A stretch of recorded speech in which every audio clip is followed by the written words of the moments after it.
Jarvan wants to set up. So the superior blind pick, and even though we've seen Gragas fall out of favor as a flex pick in the top lane, Let Me still plays it. Exactly.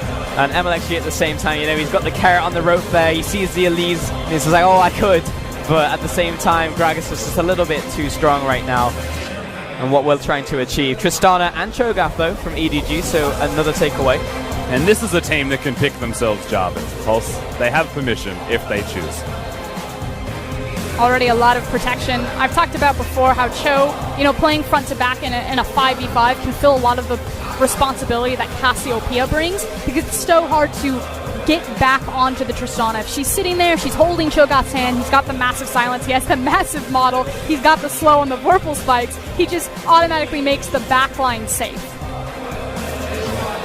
And the lock-in of Lucian as well. Zhao, who was feeling it last game, will drop it right here once more, even though he doesn't know the mid lane matchup. And he's not the only one that's feeling it though, Pulse. That's why we have to bring up Lucian once again. Uzi has played it this split. It is entirely possible they look to flex it, dependent on what happens, or which matchup they prioritize winning. So you'd think that they would take the Cassiopeia here as opposed to the Lulu, but because Mako's being targeted out so hard, EDG having to take a right turn, which means that Cassiopeia is surely going to get pinched in second ban. Oh, Lulu. So coming in with another ardent sensor user that isn't Tarek. Feels good, man. I'll be alongside the Tristana. So again, just trying to get Iboy rolling and see if he can be the down threat that EDG desperately need in this series. Yeah, I'm okay with the Lulu pick here. I like it. It's a change from Mako, a style change from him specifically, and I feel like empowering Iboy is the name of the game already from them, so I am curious to see where the rest of the team composition does go, and whether it's just a Sejuani for Clearlove this time around, and just a big tank to soak. Possibility. Clearlove was talking about his Sejuani back in the packages we were coming into this game. Right now, I believe it's the second most played jungler.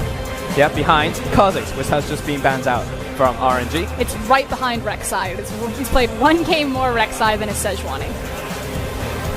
On the opposite side, Camille banned away, and now looking towards EDG's final ban, which would be Shen against Let Me. So they're expecting this Gragas to go jungle, which obviously makes a lot of sense.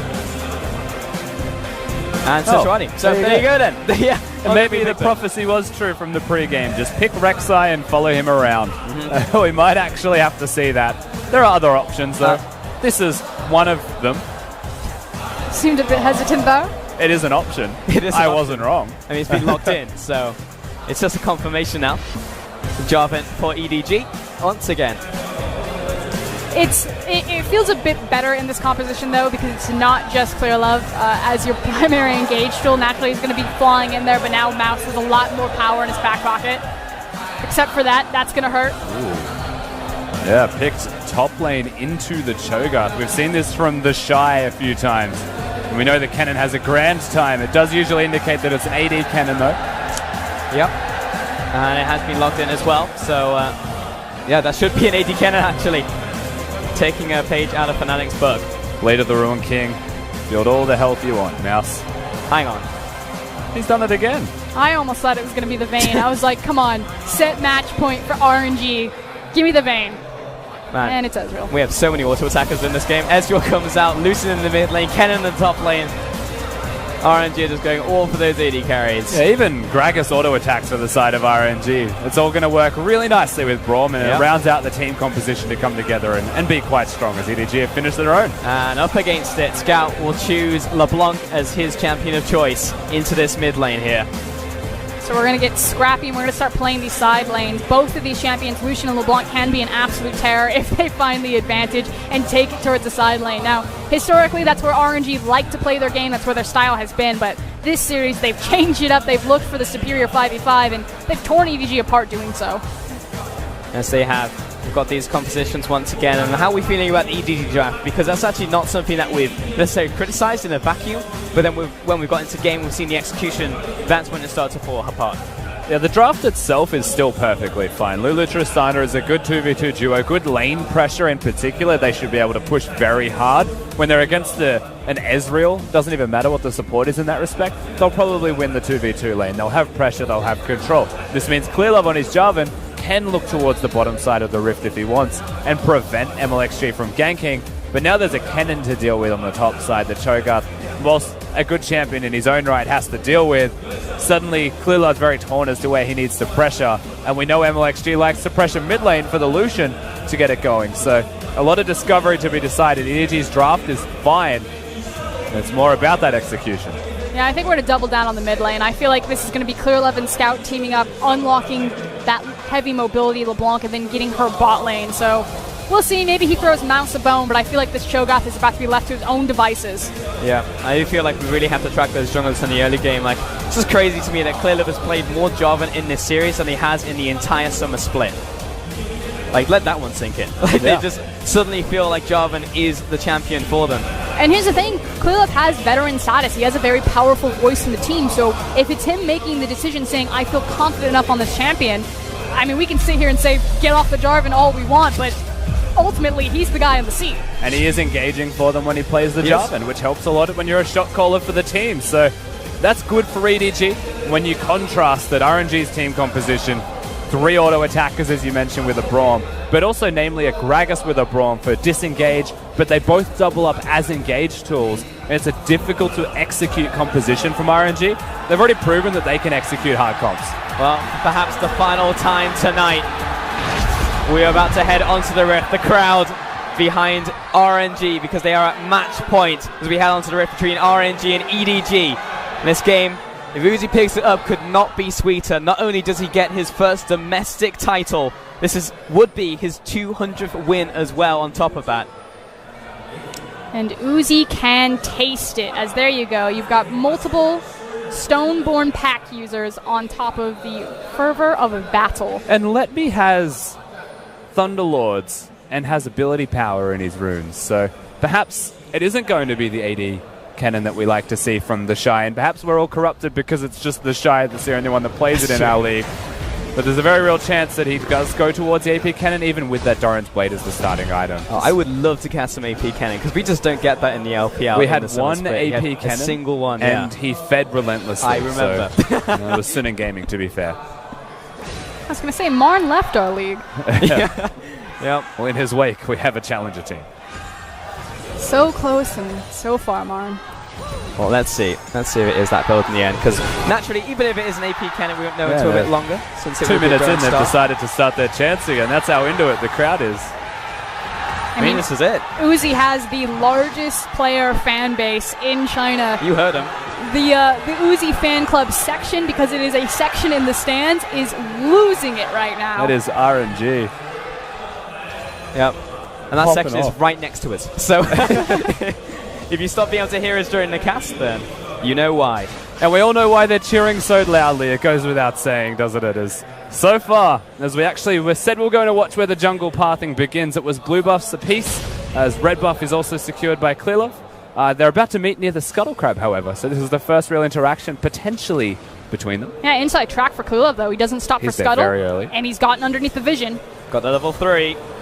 Now, Uzi is level 2, so he's very hard to kill. He's got the arcane shift already, has to use it immediately. Flag, drag, flash out away from Clearlove with the mechanics. Secured first blood. Traded back towards Clearlove, however. Teleports are coming in. MLXG and another teleport very late this time from EDG. Mako put up against the wall, finished off by MLXG. Mouse chasing down onto Letme, who's turned up to this one. Chasing down onto iBoy. He flashes away. Watch iBoy. Another kill to Mouse. Ming flashes away. He's locked out because it floats. MLXG gets another one. 3 kills RNG. It's just absolute chaos at 3 minutes into the game. Everyone comes here. Clearlove dying under the turret is ultimately the deal breaker for EDG, and what turns that around to be a 3-2 trade for RNG. And we're not holding any punches. This is not going to be a slow, calm, methodical game. EDG backs against the wall, just come out swinging. It starts off pretty nicely from Clearlove with the flash, of course, Jarvan mechanics on point, but gets stunned. Well done from both Ming and Uzi with target selection, making sure that he's going to be locked down. MLXG, of course, able to come in. He's the biggest difference ultimately, whilst he was late, whilst Clearlove got there very much early and was able to path around that faction and get the gank off. Still, MLXG did work. And a massive 3-man knockup as well from Mouse. Like you said, MLXG did well, but at least EDG gets something back because of the work that the Cho'Gath put in. And thankfully, when you really put it in perspective, the top laner gets the kill, for EDG, so that's going to help a lot into that lane. And look at that immediate Moby purchase from MLXG. Oh, Doesn't complete the first part of his jungle. That is, I am ganking every lane and I'm doing it repeatedly. I mean, he was feeling a little bit sad that he didn't get his Elise, so he'll be Elise in spirit. He'll go for his first back on the mobility boots. And this is, if you haven't seen it, this is quintessential MLXG. And it's also terrifying because he still has his flash. Now, Mako, excuse me, that's Ming. I'm so used to seeing Mako and Braum. I was like, of course, Mako's in the mid lane. No, it's Ming. It means that MLXG is feeling himself, though. You don't often go for the Moby boots as a Gragas. You want to accelerate your build, get towards the either AP item or your Cinder Hulk as soon as you possibly can. He's going to be ganking hard and fast, and with how he's been playing so far, I do not blame him at all. Let me just constantly put him down. It looks like he does have AP from runes, though, here. It is probably going to be the AD cannon either way. That was our assumption into Cho'Gath, but we'll have to watch where he goes. Cull's also fairly standard no matter what, though. He's an on-hit champion with a ranged advantage against the Cho'Gath, so those two items fairly standard almost. I'll see you in 20 minutes, Rusty. Yeah. Ming doing a good job trying to preserve the wave for Uzi coming back off of base, so he's already made haste purchase, has the coal in the back pocket as well as the tier. Here's the repeat gank though, but yeah, as you said, spotted out by the ward, and he's going to spot this. And with how quickly MLXG will get here, Clearlove does need to show his respects to that. Moby boots will get them very much on time. Yeah, I can't hang around that vision, but Clearlove has made it pretty clear. If MLXG is first by Moby's, game plan had set out, Clearlove has now shown his hand that it is all about this bottom lane. He's changed it up. It was top, it was mid, now it's going to be bottom, and he's getting there first. So you have to give him some credit, Clearlove. He's playing a little bit better here. Scout has very much gone towards laning items and early game items as MLXG. That's just quite smart. Dodged out of the ward vision. The second time in 3 games that he's able to completely dodge the vision, whether successful or not, he does avoid it. Yeah, in the same spot. However, bot lane has already disappeared. Zybo and Mako taking away this control ward once again. Just trying to keep that pathway set up bottom. Scout's been doing a good job controlling the mid wave, but ultimately when he feels strong, he's going to start to shoving that one back and looking for those roam opportunities. And Xiaohu's in an interesting spot where I would say he is actually in a point of power just because he's rushed the Hex Drinker. He's gone straight towards the defensive item in this lane, so a lot of respect given to Scout and given to LeBlanc, namely, of course. But it means that Xiaohu's power spikes are also delayed by quite a substantial amount. And actually might actually die to that if he slide early. Has no mana. Yeah, there's a good chance. Scout just missing the chains there, responding with a culling. Yeah, has to use the Mimic to dash away. Second charge distortion. And yeah, Xiaohu, point of power. Early Hex Drinker paying off. Well, it doesn't help that Scout misses the point blank chain. Yeah, that was unlucky. But Xiaohu will get a deep ward down there as well. And for Xiaohu specifically, you're waiting for the blue buff for him to be taken. MLXG is going to have to recall because he started with Boots of Mobility and didn't get a gank off with it. It means that EDG have an advantage, honestly. Even though the mid trade went poorly, Culling's gone, Lucian has no lane control. And mid has teleport, so there's an advantage for EDG. And now we're just waiting on that next play. Most likely going to come in from the junglers. I'm expecting more MLXG to visit these lanes. But the thing is that EDG's blue buff is currently up. Hold on. Change connected onto a minion there, so Scout won't be able to follow up Clearlove. There's Flash Cask. Flash on both sides, actually. But yeah, these blue buffs would really like to be donated over to their mid laners. But the issue is that Scout lost a lot of his health, and it's inside track as well as bot control for RNG. iBoy not going to get stunned up there, but in the end, just trading back and forth. That one kill over to iBoy is what separates him and Uzi right now. Yeah, Clearlove revealed himself by going mid lane, and MLXG's immediate response was, well, we're going to your buff because we know exactly where you are. Assumed that Clearlove was going to trade as Xiaohu was waiting on the go-ahead. It wasn't safe. And the contest from MLXG. They're just trying to create space and time for Scout to get there. So LeBlanc has now made her reset, rushed off of spawn, has the health back. Yep. And so slowly now this tug of war over blue buff falls back in favor of EDG. Also meant for the Sork Shoes Scout, so he wants to optimize his early damage as much as he possibly can. It leaves him fragile, where right now they're... Nice sidestep from the ultimate there from MLXG. He's hitting those ones. Yeah, turning up when it counts. So yeah, ultimate down from the Gragas. Will open up a bit of space for EDG. And those mobility boots, while he's got those 2 initial kills, hasn't turned into too much since then. Slowed him down effectively in his power. hilariously for mobility boots. Yeah. I would have liked the Balmy Cinder, not going to lie to you. Rush that one as soon as you can, perhaps. Maybe even just the trackers, have the wards out and set some control up. But nonetheless, it's not a detriment because he has the 2 kills. You'd still say that they're a valuable pickup. Yeah, I mean, to be fair, when he gets these mobility boots so early, he does actually make more plays happen off it. So this is actually one of the rare occurrences where EDG were able to stop it right there. I'm looking towards iBoy and Maker as they make their way towards the top lane though. But they were pinged out from RNG, so RNG know exactly what's going to happen here. It's why Let Me is playing so cautious right now. Look up Lance, but even though Mouse expected that one to land as he doubles back. And EDG have this 1 minion.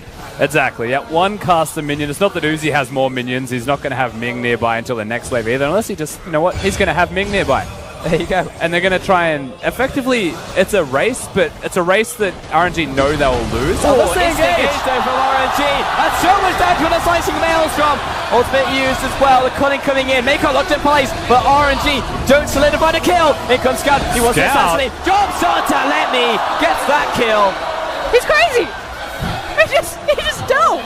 Scout does not care. The teleport was sick, and RNG, even starting off with that combo, nowhere near enough damage, but they do get the structure. And so ultimately, I still think RNG come out ahead. Yeah, the tempo advantage there, and the fact of the matter was is that they were on blue buff. Xiaohu and MLXG were passing over the blue buff. EDG lost track about when that timer was up, and lost track of the fact that Lucian and Gragas were topside. Or just expected them to be doing the blue buff, not immediately engaging. So yeah, maybe the timing was way off. Of course, we get to see this again. It was great, but they're hovering the wall to ward. That's the only reason that they get comboed like this, and absolutely taken apart. Now, it wasn't the kill. The fact that Mako survives means that they can't continue further.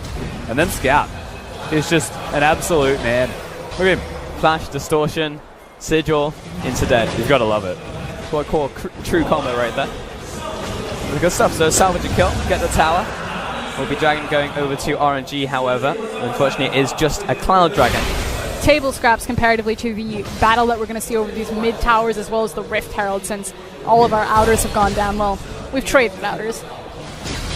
Also got a cool interaction that you won't often see between the Lucian and LeBlanc, where ever since LeBlanc's change on distortion, being locked for point 2, Lucian can always hit the Q, especially as he levels up and the Q is quicker.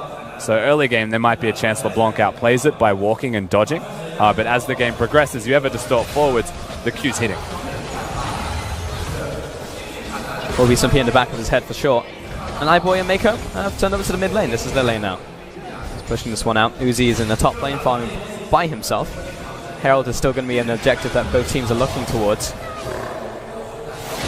You need to respect that. Yeah. Contesting over this control ward, so RNG will get that one. Big thing is that Mako doesn't have his flash, so he is a pretty viable target here. In fact, MLXG knows that. It's a whole lot of waiting, but at a moment's notice, we've seen it multiple times, RNG will just pull the trigger. Now they've actually physically moved to the Rift Herald area. It doesn't look like they want to do it. They're actually looking towards top lane, but that wave's already cleared, so not sure what RNG are really purposed towards at the current moment. The big thing is that they don't really have any power in terms of their items. Because Xiaohu decided to go defensive first, has his Hex Drinker, he doesn't immediately have the Bork. You're still looking at big break points for Ezreal to come out, so while RNG kind of want to fight, they just want to sit and farm really until they have those items. We have confirmation as well that that's an AP cannon. It looks like a proto belt. Got him. We were correct all along. We second-guessed ourselves for no reason. That's why you got to have the dumb play-by-play mentality. Here comes the one flank. Track, and that's all you look for as MLXG is doing the same. Lance the cast. Mako locked up. He'll back away. Look at Let Me. In front of him. In comes Let Me from the side. Punted over the wall. Mako is still kicking. And Uzi now has to get out of this one alive. And Xiaohu finds Mako. Uzi dashes away. Scout wants him. Good sidestep. Makes sure that Uzi stays alive. But the mid lane tower, not long for this world. No, it's going to go down, but those were some serious fight games from Uzi just to barely survive. Back and forth. EDG still come out on top through that last fight, and my god, iBoy is a hero. I was going to say, hero that play. That was sick. Any indecision of the previous series has now been lost, as here comes Kinnan, and there Kinnan goes. Just straight over the wall, pops the ultimate, like, well, this is awkward, not where I want it to be. Mako will eventually go down, so credit to Xiaohu for finding that at all, but Uzi also able to sidestep back and forth, left, right, up, down, good night, sleep tight. And a lot of that assassination from Xiaohu was empowered by so many control wards from RNG. Scout couldn't see the Lucian standing in the brush and allowed him to get underneath him to tag Mako. Yeah. Great clarity though, mid-team fight, to look at the control ward and realize that you're in the shadows and you can jump and get that one. So Xiaohu at the top of his game right here. Though that fight would have gone very differently if iBoy had not landed the perfect buster shot. Yeah, because again, if you look at the variety bucket of all of the different pieces that RNG have in terms of items, the Kennon's the guy that would hit really hard with double penetration. Xiaohu under attack. He has been pinned down. MLXG's here as well. Instant flash away. iBoy's chasing on towards MLXG. Responding with the pulling. So staying alive. And we're starting to see this momentum, this confidence kind of swap back over to EDG. This series has not been in their hands, and suddenly, you know, Scout feeling a bit frisky, looking for these dives with teleport. iBoy now has that confidence, makes a huge hero play. They're picking it back up, that's for certain. I mean, this reminds me of game one. But it's a lot closer this time around, and that can only go well for a side like EDG. Having any momentum, we already said it after the second game, they're very much capable of winning those 25-minute plus fights if they can set themselves up for it. And RNG just weren't letting them set up. But RNG's team composition is not as strong at just hard going forwards through Ming. They're missing one of their primary engage tools, and now it's Let Me's role. But reminiscent of the first game that we saw, right? RNG, EDG going at it. There was kill after kill after kill.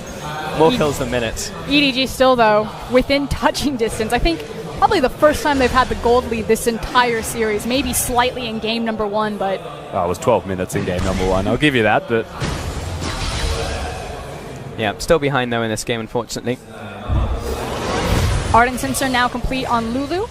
So now Mako can start focusing on grabbing his Sightstone, having those wards available. One of my biggest complaints with all of the Ardent Sensor priority has been that it delays your vision, which is fine if you have elongated lane phases, but in the LPL we've been dropping these towers so fast. I mean, we had a 9-minute 30 mid-tower go down, and if you don't have vision, that's when things start to get pulled apart. But to be at 17 minutes and to seem perfectly fine in the end for vision is only going to bode well again. You've also got that lingering feeling of Tristana just existing.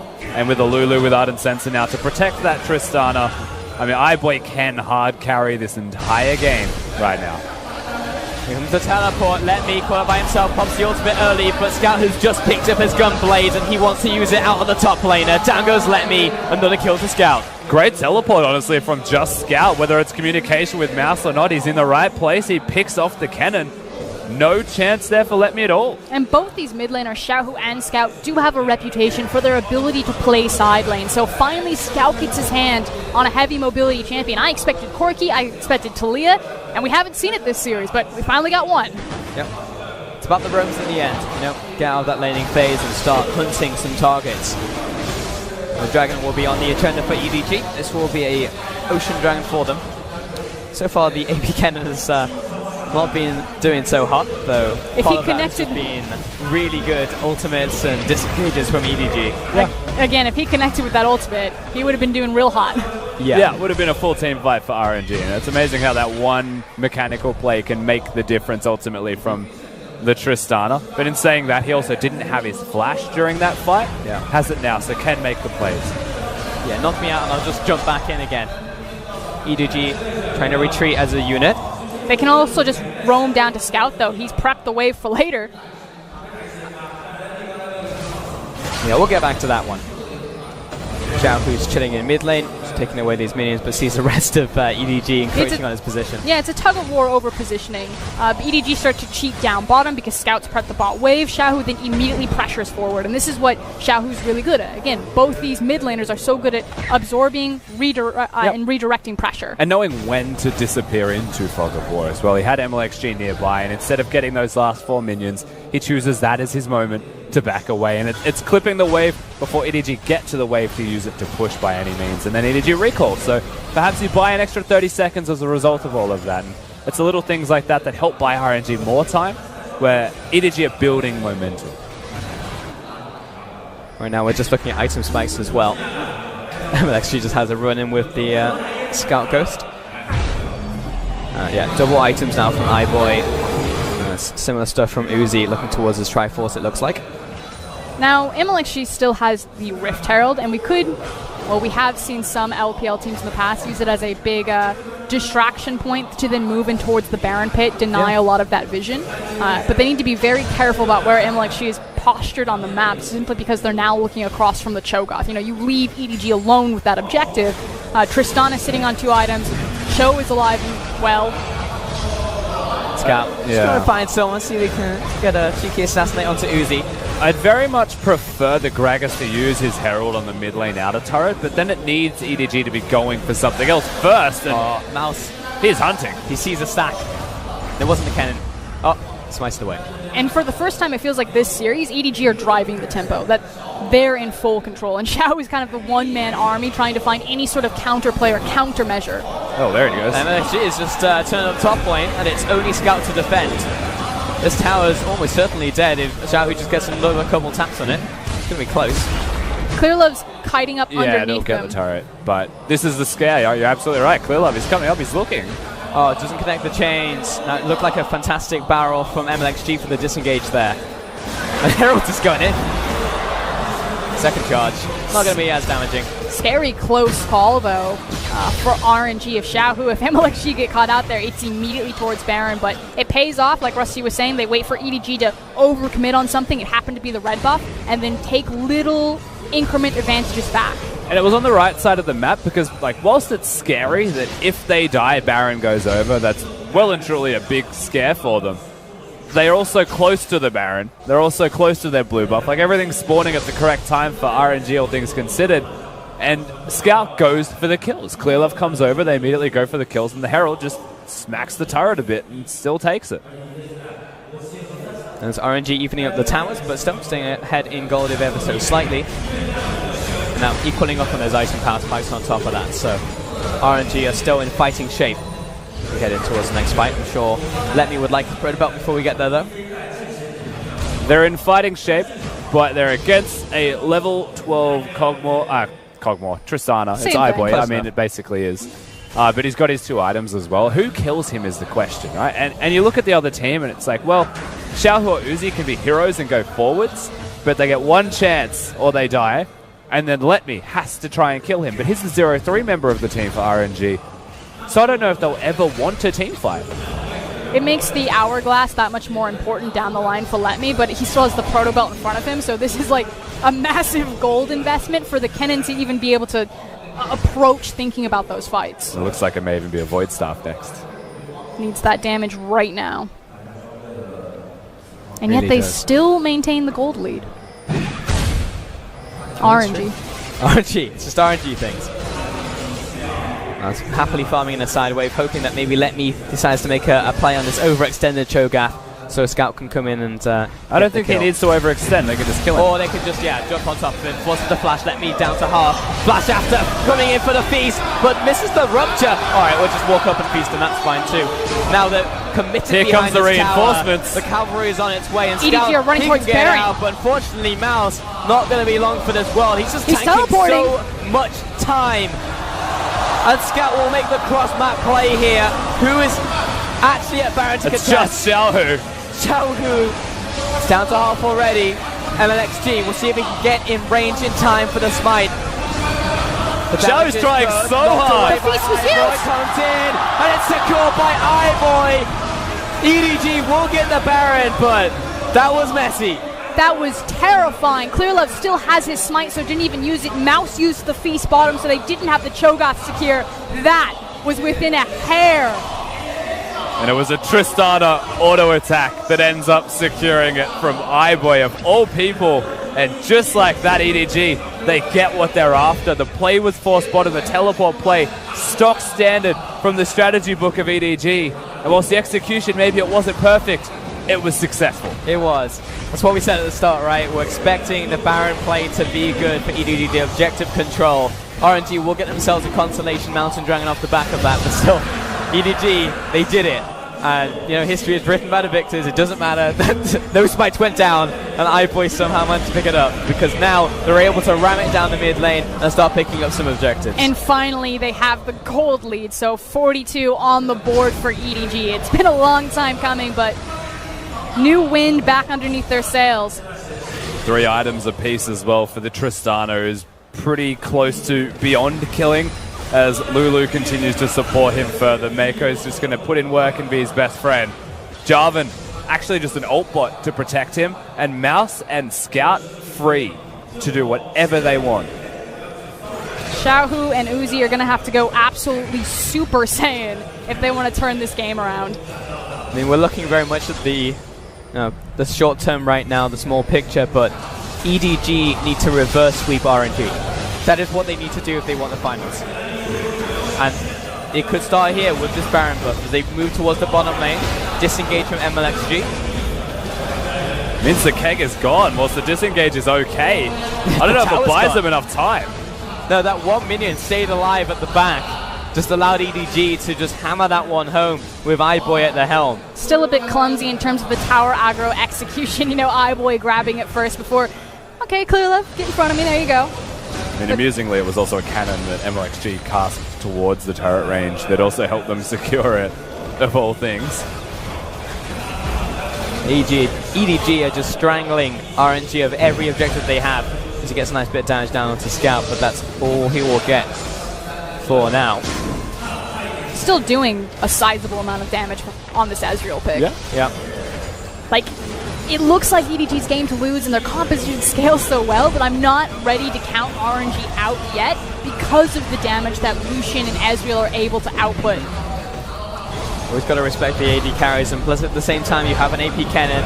Like we all remember like the Smeb plays when he just comes in, kills an entire team by himself. There's still the potential for RNG here with Let Me. Look at those items. Let Me has been sitting on that same collection forever now. Hey, there he goes. There you go, Void Staff. That's big. It means that he will be able to team fight a bit better, and also just because Mouse is running at him all the time, it'll help get through Mouse's health bar alongside that Leandri's Torment. Didn't go towards the completed Proto Belt, didn't go towards the Zonias, prioritized his damage, acknowledges that that's what he has to do. He has to stun them and flash on top of them and actually do damage when he does that. If they don't kill iBoy, they lose the team fight, and he has to be a part of that. And so more magic is just being picked up on the other side by Clearlove and Mouse, so they're just also competing in this arms race. Taking out the crab now. Next dragon will be in the mountain, so EDG would like that one not to go away from them. Because if EDG just randomly go for their own Baron sneak or look to rush it down, and they just suddenly lose Baron and they lose a bunch of structures, so it's important for them to keep control over. I mean, RNG effectively survived the Baron push. All of their inhibs and the towers are all intact. Yeah, now they're starting to look forwards, but Clearlove finds it. We've also got Blade of the Ruined King done for Uzi, and now going to join Xiaohu and having 2 Shredders. The Void Staff also, as we mentioned before, so realistically, they will shred tanks. They have the tools. And as EDG are pushing forward to siege into these inhib towers, it does leave them exposed for a possible cannon flank. iBoy has to be careful though. Not quite SMLZ right here. Which is why it's been so important that EDG have moved into the jungle, have cleaned out all of those wards. There's pretty much nothing for Kennen to grab hold of with a teleport. Uzi, maybe he does, but that when they connect, so much damage. There's no life steal yet for iBoy either. He's close to it, probably 2,000 gold away. I mean, honestly, Mouse just needs to play goalkeeper right here and stop these from hitting home against iBoy. Just gradually poking away at this turret. Tristana fantastic in these situations, especially as he gets more levels. And poking away at more than just one lane. Scout mid lane, iBoy threatening with the group of 4 bottom. This is the correct lane assignment for EDG. They don't need to protect Scout, just protect iBoy. And they're set to go. RNG, the onus is on them to make the play to kill iBoy, or their structures will start to go down. Such a difference from game 1 and game 2 here, but it's also EDG with an actual advantage, able to try and convert it. Backs up against the wall, which is quite literally what it is. EDG are showing that they still have tenacity. And RNG are really just waiting for information and vision on where Scout was. Anytime Scout disappeared, they had to give respect. They had to understand that EDG had all 5 members there. But deep vision down the mid lane, when they saw Scout cut back towards grabbing that wave of trying to push it forward, that's when RNG start to inch forward. They're looking for the 4v5 engage. And speaking of deep vision, that's what EDG are going to have for themselves as they now reset and go over to the Baron. Because that's what it's all about. There is a Mountain Drake that's going to be up in 45, but lower priority, much lower priority to this Baron buff. That's RNG's way back into the game. It's not fighting for a structure, it's fighting inside the confines of a pit. And now they get, you know, some respite there by grabbing the Scuttle Crab, so it gets a little bit better for RNG. It's pretty much just a waiting game. Trying to get as much farm as possible, maybe even get one buy-off before this one starts, especially for Xiaohu, since he's completely out of mana, so he would like to go back before that. Yep. Still, all eyes for me are on Let Me, you know, trying to grab as much free gold as he possibly can. Yeah. And he's probably going to find himself, or at least he will assume that, there will be a LeBlanc and a Cho'Gath on top of him. So at no moment does he feel comfortable farming unless there's vision down there. And that's the area of the map where RNG can't afford to place vision. They have to put it near Baron. EDG can spread their vision out thinly across the river because they also want this objective. They'll get it. See, Letme's actually just pacing back and forth like he was thinking about going for the wave, but then realized that maybe there's just a LeBlanc there ready to kill him. Can't do it. Doesn't have eyes on Scout, but the Scout's now been spotted top. Yep. Now he can go back towards it if he wants. He just had that teleport and flash, which is an important thing, so it'll be harder for iBoy just to punt him out of the fight completely. But EDG have done the damage. They picked up the Mountain Dragon. They've now pushed bot and mid in, so they can start moving over into the pit. The Scuttle Crab's about to fall off and clearing out all of that vision. So EDG, they've got RNG in a sleeper hold, and RNG are starting to go down. It's just all waiting around this Baron area. RNG need to contest this. They need to try and get this Baron if they want to pull back this win. Yeah, have no choice but to stop that Baron from going down. And you know for a fact that the structures will fall within their base. And maybe this is a fight for it. And if the fight goes poorly, it could just be the entire game decided for EDG. But if they win that Baron fight, they're back to equal. Back to equal. And at the end of the day, they need this win to secure that clean sweep. Otherwise, EDG, it gives them a leg up. It gives them a chance to come back into the series. And you have to know that even when Uzi goes, you know, 2-0 up in a best of 5 for the domestic title, there's just that little voice in the back of his head. You're cursed. You can't get it. You'll never taste it. You know what is a concern for Uzi right now is that a 3-man sneak on the Baron's always a possibility because Let Me cannot hold this 1v2. If he ever overextends, he is dead. And EDG, if they don't have vision, like, they will do the Baron from inside the pit. Easy to split the resources. Setting the same mousetrap, though. Like, Master's just sat here, waiting for Let Me, and he's got Scout alongside him, but they both have teleport, so they can potentially make this play. And XG is already around the Baron, so starting this one off EDG, a little bit auspicious. They've now double committed. Both on the bottom tower. I mean, Let Me can't approach it by himself, and he got no one else to help him as well. Change does not connect from Scout. RNG are doing Baron. Started, clears over the wall. They've caught out Mako. They take him down. Uzi gets it. Teleport's cancelled. They're still going for the inhibitors. RNG back to Baron. They're playing a race on this one, and Cleanup still has a chance to take it. One over the wall. Teleport in from EDG. Let Me start off. He knows the teleport's coming in. Redemption. He jumps over the wall. LPL gets the steal. Look at iBoy. Stops the confirm from Cleanup. Let's go over the wall. Trying to get these kills. iBoy. He sees the reset. 3 kills. Was those 2 more? Managed to collect 1. That's a 3rd kill. Looking for the next. Uzi in his sights. He sees that Quadra, and he will chase it down. Quadra kill to iBoy. The base will be held onto from the looks of it by just Xiaohu, but there's death time as there's a lot of strife for RNG to deal with after that Baron take. Kudos for getting the Baron, but that's about it. Yeah, and they just get a single Baron, and surprise, surprise, is Captain Xiaohu, now his back against the wall, a single Baron on him, and looking down at 5 members of EDG. When it came up to that one smite, it was between MLXG and Clearlove. MLXG gets it. But that's not going to stop EDG from still trying to take this mid tower. Unfortunately, no minions, so it's quite difficult for them to do so. Topside, though, iBoy will get his own. And it doesn't stop the tower from falling, but it definitely delays the damage that EDG could have done there. If they had gotten the Baron, that would have been the game ender. And this is going to wait in Clearlove's mind. Absolutely. So by not getting the smite, that's just the way that it has to play out. EDG still have the advantage, but a lot of this, again, the second teleport used as the Baron starts.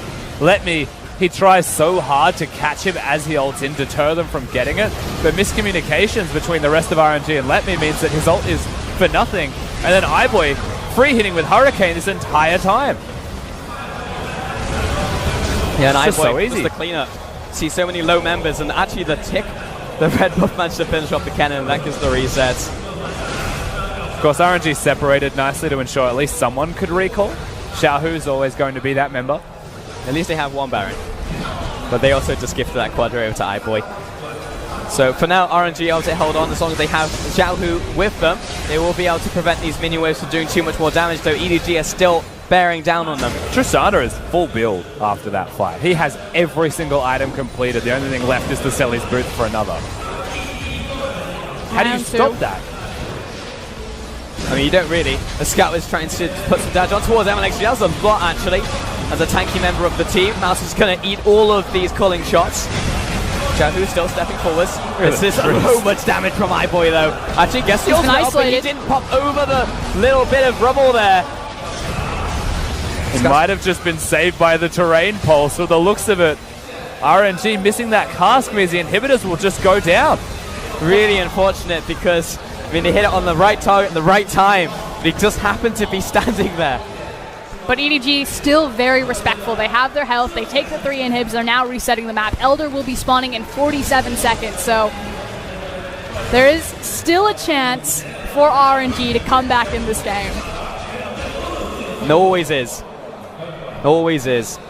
There's so much damage coming in from mid lane, bot lane, top lane. If he gets that ultimate down, like we've all seen it before. But it just goes to show the two teams' different styles and mentality. If that was RNG making the push, they would have rode the momentum, they would have rode the hype, they would have ran EDG over. But EDG, they're 0-2 down. Play it clean, play it slow, don't take any chances, minimize the risk. No need to make a mistake when you're this far up. Of course, it's 8,000. It's not quite as substantial as the 14k of game number 2. So you're correct in saying there's a potential for a comeback, but you can always feel that potential slowly waning.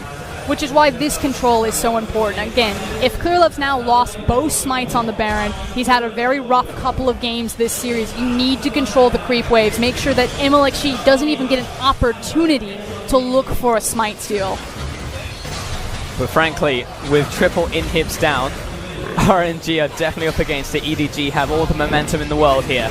Yeah, EDG win this by not going towards the Elder until they have to. They push in mid, they push in all 3 lanes, they force RNG within their own base, and then they walk over to the objective. Which means that RNG have such a small window where they can peek out of their base. Maybe they sacrifice a Nexus Tower if they think that it's worth it, but here's the trap. EDG just started the Elder Dragon. It doesn't look like RNG are going to step up to try and contest. Frankly, it's just down to this, which was actually surprisingly close, but in the end, very difficult to smite away, a steal away from a smite and an ultimate in from Mouse. It is just tower defense. That is the game that RNG have to play. Yeah, far too difficult to leave their own base, so that one window of opportunity, that 30-second gap is gone, and EDG, with 5 members with the Elder Dragon buff, now just coerce their minions towards the base of RNG, and it's just that simple to do. Slow-paced League of Legends, Elder helps a lot. Take down the inhib one more time. Keep that momentum up. Make sure that RNG never get a chance to recover. iBoy is stepping so dangerously close, but he knows he can do it. Super minions are coming and crashing against this Nexus turret. MLXG misses the body slam into the minions. He's down to half. He cannot die here. Flag, drag, cataclysm. Clearlove looking for it. He doesn't make it back to his ball pad because iBoy is the gatekeeper. He just right into the slice. Look at iBoy. And he will not even die from that. Scout falls for his sins. 4 kills. EDG move on to the Nexus turret. Triple kill for iBoy. And EDG stay alive and it's best of 5. The tides have turned, and EDG dig deep, and they find it in their Prodigy ADC. 18 games, and he gets what? 1, 2, 3 triple kills in the series. The star performance. But EDG came together, honestly, more than just iBoy. They changed their strategy. They said it was around him, and they played it around him. Got themselves that victory. They do take us to the game 4. The reverse sweep dream still alive. It's an overused phrase, but we do have a series on our hands. Just means that you can never count out EDG despite how dominant RNG have looked in the beginning. It is endurance. And now my eyes look towards Uzi. Does he start to feel the pressure? Does he still feel that he's got a little bit of leeway? You know, there's still that extra game advantage. Because EDG, you know, that was a very equal game for the longest time, up until 21 minutes where EDG started to break it open. But I do want to talk mentality for a second, because Uzi never gotten that title of the domestic league, and now it could happen again. Imagine if a reverse sweep happens from here for EDG. It's a possibility. Flashes. No, and it's also about Clear Love, you know, changing that momentum around. He continues, he stays true. I'm going to pick Jarvan. We feel that it's not working for Clear Love. He doesn't care about that. He goes to Jarvan in game number 3, and it's clean. You know, he's got those engages, he's cataclysming at the right time, and he's setting up his team for success, and that's what we expected from the veteran of the squad. Yeah, of course, where it's due, his performance between games 1, 2, and now in the third, vastly different. He looked good. He looked sound. He changed the lanes he was getting. He changed the style with which he was playing on Summoner's Rift. But it's not just Clear Love that changed the style through this EDG victory. It's also Mako, who's now taken the back seat and has actually gone towards the Lulu. Still can control vision, but just needs to protect iBoy. Just needs to trust in his team. And suddenly they get that victory. Yeah, something has clicked, honestly. Like, looking at them play, it's all happening at the same time. When they make a call, they all commit to it, and they make the right calls, you know? Like, even though it was a very risky call around the Baron, they still executed on it, and they still got it in the end. And the reason why a lot of that execution did work, despite the fact that, you know, is a coin flip, is how they're setting up with Scout as well. You know, what else has changed? It's the fact that they have a mobile mid laner. That Scout was roaming before, but it is so much easier when you're using double teleport, when you are on the likes of LeBlanc. We said it was going to be very volatile in terms of how Lucian and LeBlanc could impact those side lanes. Well, Scout got the upper hand. Scout got the upper hand, and we had a composition from RNG right here that was what looked like it could be, you know, triple AD carries. It ended up being an AP Kennen on the top side with a Lucian mid, and then the edge draw again for Uzi, and it didn't get ahead, and then it never really came back to try and get ahead once more. Yeah, that was our first thought with the Kennen as well. We saw it in the Cho'Gath, and we're like, AD Kennen, we've seen it, we know it works because it can control Cho'Gath quite well, but it didn't even matter if he was AP, AD, even if he went tank, right? The problem that he was facing is that they had 2 teleports on EDG, and both were going to him. Yeah. And now he is a Kennen that has no counterplay to that besides not being there in the first place. But eventually it was his inhibitor, and he has to try and defend that, and he has to try and overexert himself for that. And ultimately EDG come out with inhibitors as a result of that. And the fact that they diversified that strategy. Yeah, Scout was unlocked in the mid lane, but he was also able to be unlocked and work with Mouse and have 2 teleports at the Baron. I mean, this is the thing. You look at that game, you cover the nameplates, and you see how it's played, and you say, that's RNG. Like, stylistically, that's how RNG usually win their games. Surprise, it's EDG. And RNG are actually doing what EDG were successful at, which is playing the Baron gate. So, everything's gone topsy-turvy. Both these teams are maturing, and I still don't feel like we actually have a really strong best-of-5 meta setup. It feels like it's been about the Jarvan, but EDG seem to care about it way more than RNG. I mean, for me, I think iBoy just has to be the MVP, not only because of his absurd damage done, but when you see him in those team fights, the multiple triple kills he got, and the fact that in that crucial fight around Baron, that buster shot onto Kennen, you've got to talk about it. Yeah, honestly, I think that won the game. Like, RNG had momentum, the gold was equal, that would have given them the lead, and that's a very scary prospect to be against an AP Kennen that suddenly gets all of the gold, but one moment denied all of that and set EDG up to succeed. Yeah, pretty much, because imagine if the Kennen just goes back to base, has triple items, and he just keeps going in over and over again, and you have an entirely different game right there, Rusty. So, yeah, honestly, just props to iBoy, because he is the rookie coming out here, and there's the MVP. So stats. That's 53.4%. When was the last time you saw that, Pulse? I'll tell you, Def. He was on EDG. Yep. I've seen those numbers from Doinbeat, but he's a mid laner. I've seen some of those numbers from Uzi, but now it's iBoy, the guy facing him today in that AD carry role. And this is just a callback to historic EDG. This is what they were supposed to be good at. Again, the team fighting, the 80 carries. They have had absolute legends walk through their doors in the likes of Deft and the likes of Name. And now they get to sculpt this guy, iBoy. And what better place to do it than, I guess, the LPL final? Yeah, and I think, if anything, he's just exceeded expectations here today, because he's 18 games in the Summer Split. No, not 18 series, 18 games. That's all he has to play. Yes, Uzi played 20, but it's Uzi. Like, at the end of the day, he has a massive career behind him. He's been to World, he's been internationally. Like, he has the stage experience to come here and perform. iBoy, on the other hand, has never been on a stage like this. Yeah, he exceeded expectations in different ways as well. Like, he didn't just come in game 1, blast Uzi, and everyone's like, no way, he's a superstar. It's 0-2 down.